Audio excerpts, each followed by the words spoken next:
I am Iron Man. Who would agree to take orders from an authority figure and who wouldn't? Captain?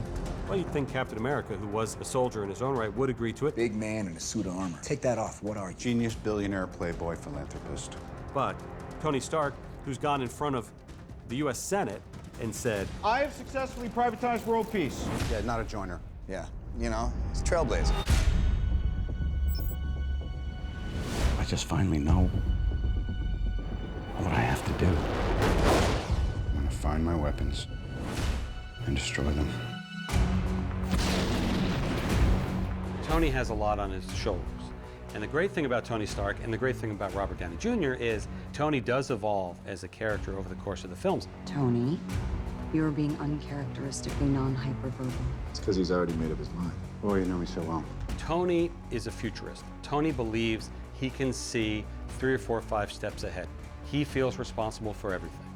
He feels like he should be able to invent a solution to any problem that faces mankind. He's got plenty of doubts about himself, or rather, he's taking an honest inventory of recent events. I see a suit of armor around the world. Sounds like a cold world, Tony. I've seen colder. Based on what has happened in all of the other films, what happens when a particular organization gets what the world believes to be too much power, it will always come to a head. For the past 4 years, you've operated with unlimited power and no supervision. That's an arrangement the governments of the world can no longer tolerate. He's had these years of battle now as Iron Man, and he's gone through incredible arcs as a character. He's a little wiser for it, you know, and he understands the need to protect the Avengers politically.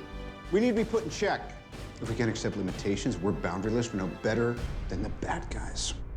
We wanted to ask the questions that audiences ask when they watch our films, which is, what is Tony Stark's response for the destruction of Sokovia? That seems like something that's really rich in drama. Who's going to avenge my son, Stark? He's dead, and I blame you. That's one of the coolest dichotomies. Cap went from being this guy who was built by the government, and his allegiance was to the government, and it was a blind.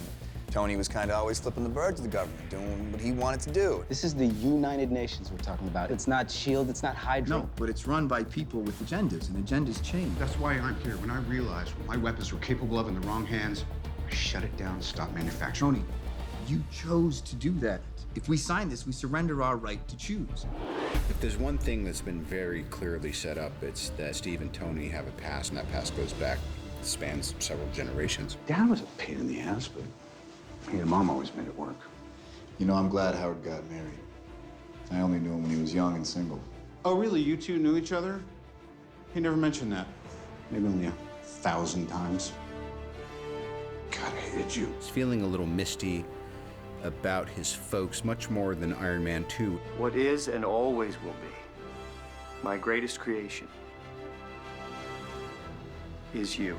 Tony is finally realizing that all this dough that he inherited, let alone all the money he's made, he was supposed to do something with it. You know, they say sarcasm is a metric for potential. If that's true, you'll be a great man someday.